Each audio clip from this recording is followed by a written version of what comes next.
تعالوا نبص ونسمع.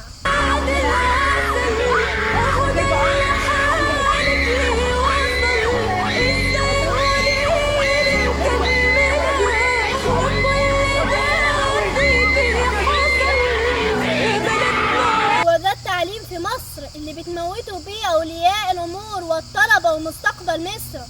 امتحان الفيزياء بتاعي امبارح للثانوية العامة أثبت للعالم كله إن منظومة التعليم في مصر فاشلة بكل المقاييس، وأولهم وزير التربية والتعليم اللي هو في وادي والتعليم في وادي تاني خالص.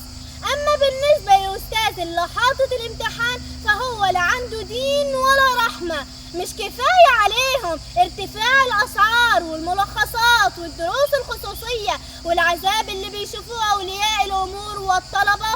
والله مصر لو قدر لها الكلام لتبرأت من كل خائن في التعليم. لك الله يا مصر، لك الله.